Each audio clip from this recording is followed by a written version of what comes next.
1, 5, 9, 13, 17. This is known as an arithmetic sequence.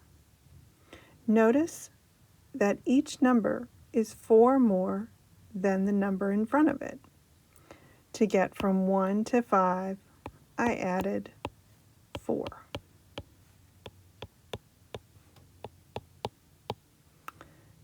That is how we make what is called an arithmetic sequence. There is what is known as a common difference between the numbers.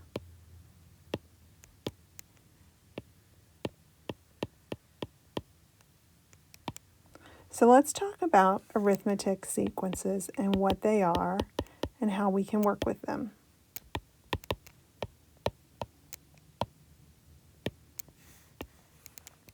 So what is an arithmetic sequence by definition? An arithmetic sequence is a sequence of numbers that increase or decrease by a constant amount each term. That constant amount is known as the common difference. We represent the common difference with the letter D. In this particular sequence that we looked at to start our lesson, the common difference, or D, is equal to 4.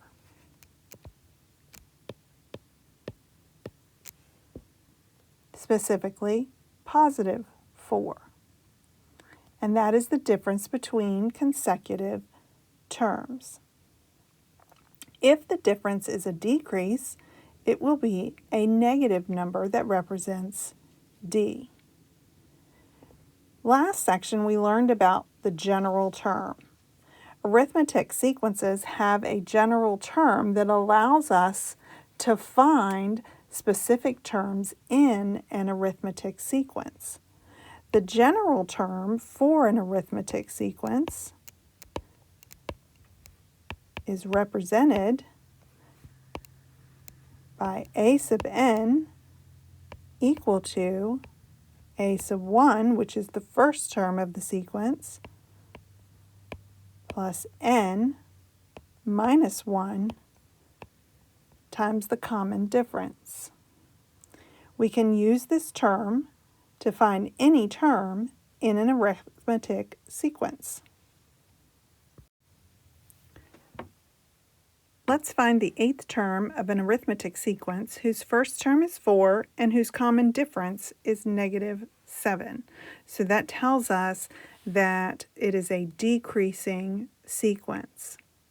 We're going to use the general term, a sub n equals a sub 1 plus n minus 1 times the common difference. So let's define, or let's locate and label each thing that we know. All right, we need n in our formula, we need a sub 1 in our formula, and we need d in our formula or general term. All right, so in our problem, n is given. That is the term we want to know. We want to know the 8th term, so n is going to be 8. We need a sub 1. A sub 1 is our first term, and we're told our first term is 4. So a sub 1 is equal to 4.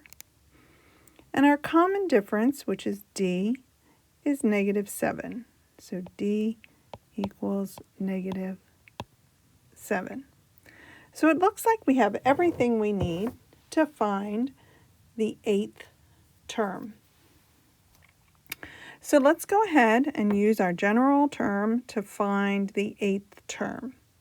So a sub 8 equals a sub 1, which is 4, plus n minus 1, n is 8, minus 1, times our common difference, which is negative 7. So grab your calculator and let's do some calculator work here, unless you want to do that in your head. We're going to have 4 plus 8 minus 1, which is 7, times negative 7, which gives us 4 plus negative, 49. Maybe I should have grabbed a calculator, huh? 49,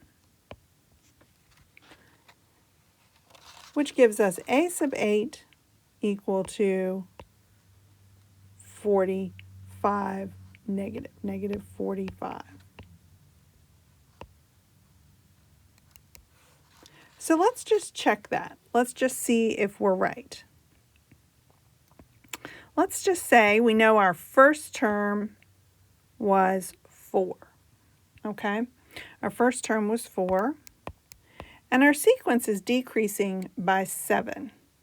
Let's just decrease by 7 and go out to the 8th term and see where we end up.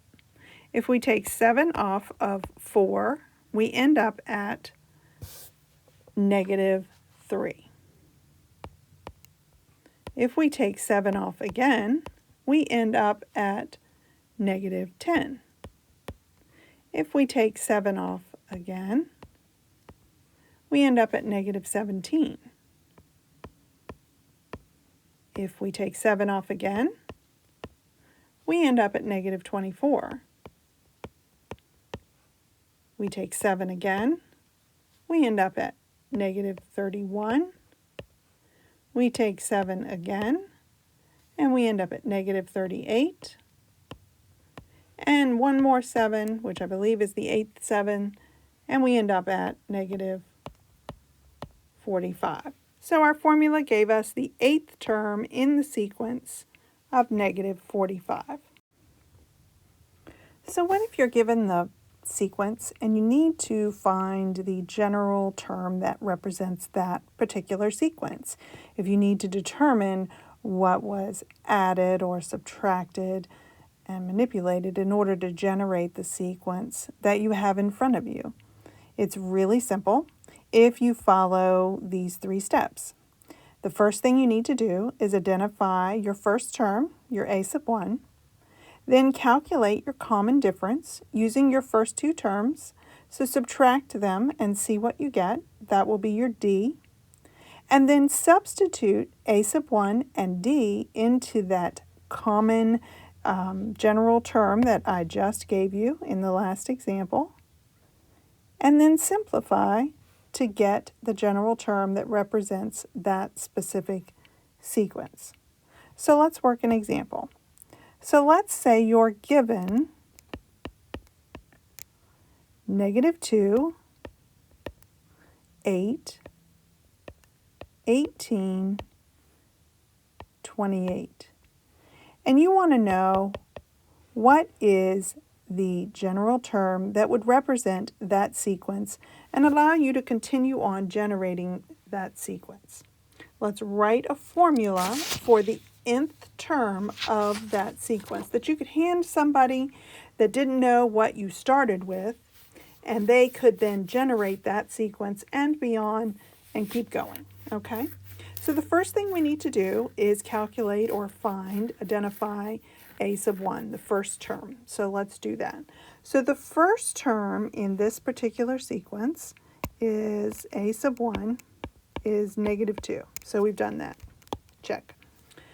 Then we want to calculate our common difference by taking a sub 1 from a sub 2. So what's the difference between the first 2 terms? So that's the second thing we're going to do. We're going to say a sub 2, which is this value, minus a sub 1, which is that value. So D is going to equal a sub 2 minus a sub 1, which is going to be 8 minus negative 2. The common difference is going to equal 10. All right, so D equals 10. So we found that. D equals 10. Second step, done. Substitute this into that general term and simplify. So substitute a sub n into this right here and simplify so that you will have then a general term to represent this particular sequence. So a sub n equals, we now have a sub 1, which is negative 2, plus n minus 1. We're going to leave n alone because we don't want to replace n. We want to leave it as a general term. And we want to put d in there. And then we want to simplify. So we're going to simplify. We're going to distribute that 10. It's an arrow, if you can't tell. And we're going to get negative 2 plus 10n minus 10. And we'll keep going. A sub n equals negative 12 plus 10n. So there is our general term. So you can write it like that, or you can make it look pretty and put your n term first. Either way works for me. Same thing, if you don't like having that negative sign out front. The last thing we're going to talk about doing with arithmetic sequences is finding the sum of the first n terms of an arithmetic sequence. So let's say you have an arithmetic sequence and you want to know the sum of the first 1,000 terms. Well, you're not going to grab a calculator and type in 1,000 numbers and add them up, right? But you can, however, have this formula, and it condenses everything down. As long as you know certain components of that sequence, you can make a very quick calculation to find the sum of the first n terms of a sequence.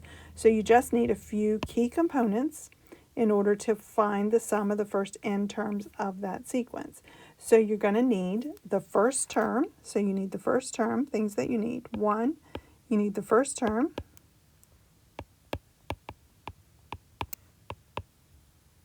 Which is a sub 1. You're going to need the last term,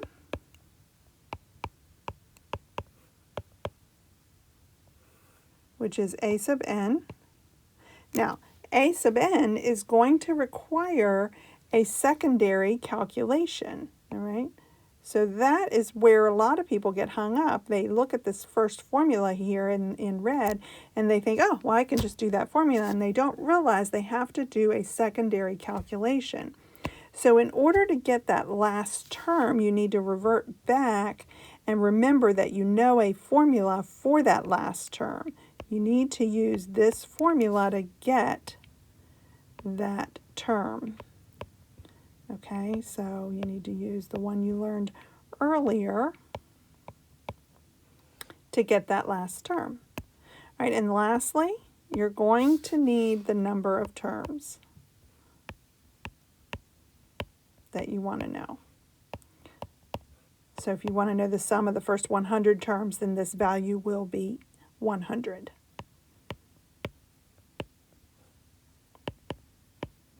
That's your n, okay?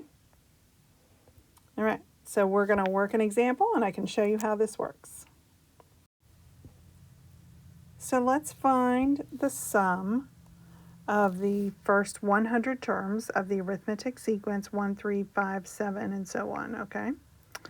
So we're going to need a sub 1, we're going to need a sub n, and we need to know the number of terms. So we're going to need to do some work here to figure these things out. So let's just do some thinking here.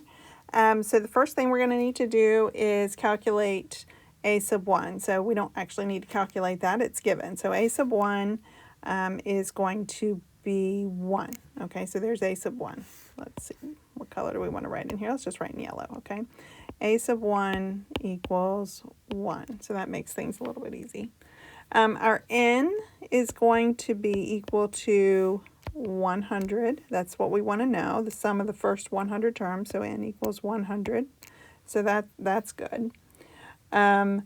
So we're going to now need to find a sub n. So that is going to be where this formula comes in. We need that so that we can plug it into right here in our formula, all right? So we're going to do that work. So we're going to do a sub n equals, so we want to find a sub n, we want to find a sub 100, which equals a sub 1, which is 1 plus 100 minus 1 times d. We didn't calculate d. D is going to be the difference between, remember, a sub 2 minus a sub 1. So d equals 3 minus 1, which equals 2. So d is 2, so we're going to multiply there times 2.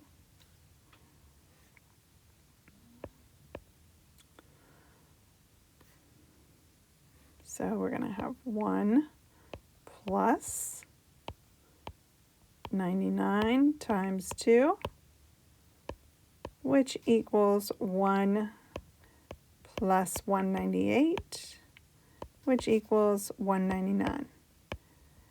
So a sub 100 is 199. So now we're ready to use our main formula. So let's go ahead and plug into that. So our S sub n, I'll write it down so we can think about what we're using here. N over 2 times a sub 1 plus a sub n. So our S sub 100, because our sum of the first 100 numbers, equals 100 over 2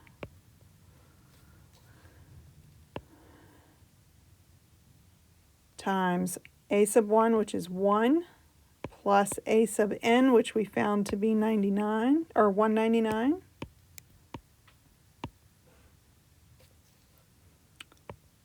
So this is going to equal 50 times 200, which equals 10,000. So the sum of the first 100 terms of that sequence will be 10,000.